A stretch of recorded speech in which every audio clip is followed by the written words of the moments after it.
Today we're going to be talking about some rules for differentiation. And these rules we're going to be using the entire rest of the year. So you really need to memorize and understand these rules. The derivative of a constant is 0. Now the power rule. This is basically a shortcut. So we don't have to use limits after today to find derivatives unless I tell you to use the limits to find the derivative. So the power rule, you're taking the derivative with respect to x of some function where n is an exponent. You bring the exponent down in front, and that becomes a coefficient, and you can multiply it to any of the coefficients that are in front of the x, and you reduce the exponent by 1. Now what you can do is you take the derivative, if it's a constant being multiplied to a function, like 3x squared, you take the 3 out in front, and then you just take the derivative of the x squared. So the derivative of 3x squared with respect to x would be equal to 6x. And that's a lot shorter, as you guys can tell from what we had been doing previously. Sum and difference. So when you're going through and you have a big polynomial, you can just go through and take each one of the functions, each one of the terms, derivatives separately. That's essentially what that means. Okay, so some examples. Derivative of a constant. Derivative of that is equal to 0. Derivative of a constant is 0. Now the derivative of this next one, bring down the 2 in front, multiply it to the constant, so that's going to be negative 4t, plus bring the 1 down, multiply it to the 3, which is 1, reduce the power by 1, so that becomes t to the 0, which is 1. See, notice how each one of the exponents are reducing by 1. Okay, find the derivative of each. What I'm going to do first is I'm going to write all of the root as a fractional exponent. And I'm going to write the x to the 5th as an exponent. Now when I take my derivative, bring down the 1/4, reduce that by 1, so that's negative 3/4. Bring down the 3, multiply it to the 5, reduce the exponent by 1. Negative 5 times a positive 7 is a 35. Reduce the exponent by 1, we get negative 6. Now writing it in a little bit of a simpler form,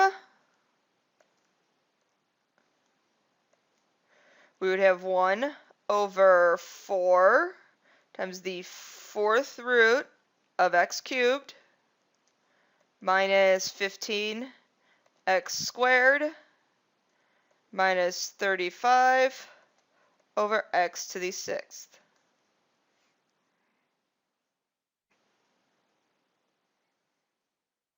Product rule. Product rule is if you have two functions that are being multiplied to each other, it's leave the first alone, derivative of the second, plus leaving the second alone, derivative of the first. You can't just go through. This does not equal f prime of x times g prime of x. You have to go through and you have to use our product rule. So therefore then, this is like f of x, that's like g of x, h prime of x is equal to. So I leave the first alone. Derivative of the second is 4 plus, leaving the second one alone, derivative of the first. Now let's simplify. And simplifying, just a matter of distributing everything through.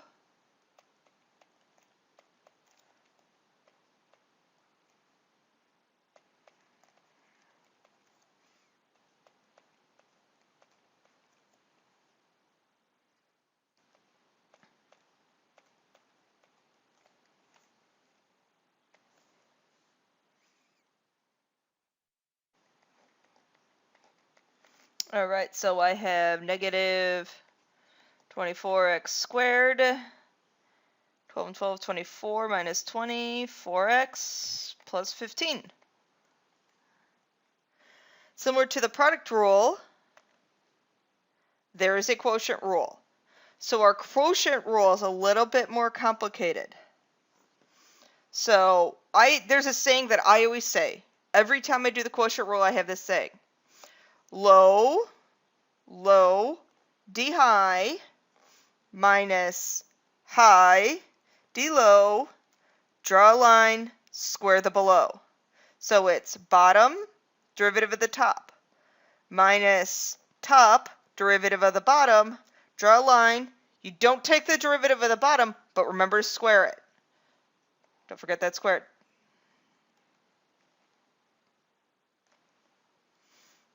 Okay, I have a quotient here.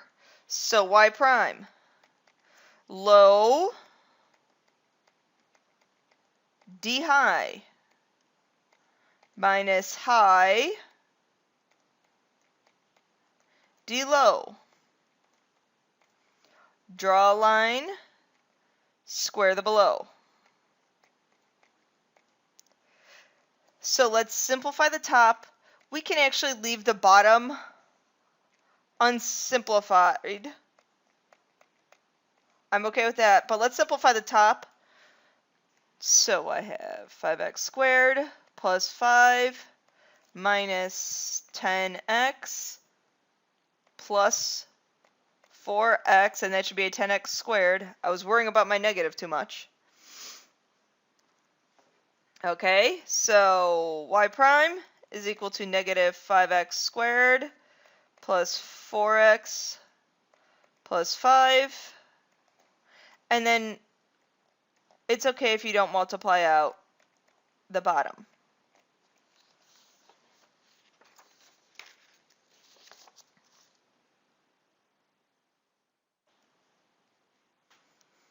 Our next example, we need to write the equation of the tangent line for the function. So first we need a point, so we have to find f of 1. When I plug in 1, I get 1 minus 3 plus 1, and then 1 plus 2. That is going to simplify to a negative 3. Now, to find the slope, remember derivative means slope, so I have to find the derivative here. So our derivative of our function, we have a product rule. So our product rule said, leave the first alone, derivative of the second, which is 1, plus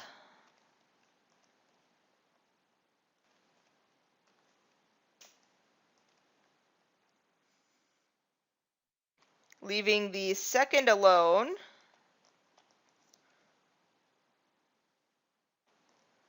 derivative of the first. Now, I don't need a simplified version of this. I just need to find the value of the derivative at 1. So if you don't have to simplify, don't worry about it.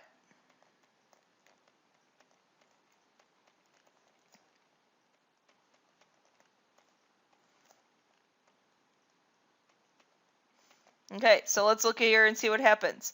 This piece becomes a negative 1 plus 3 minus 3 is 0. So f prime of 1, or our derivative evaluated at 1, is negative 1.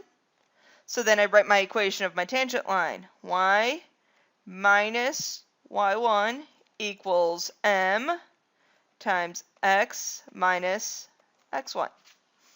And that's the equation of our tangent line.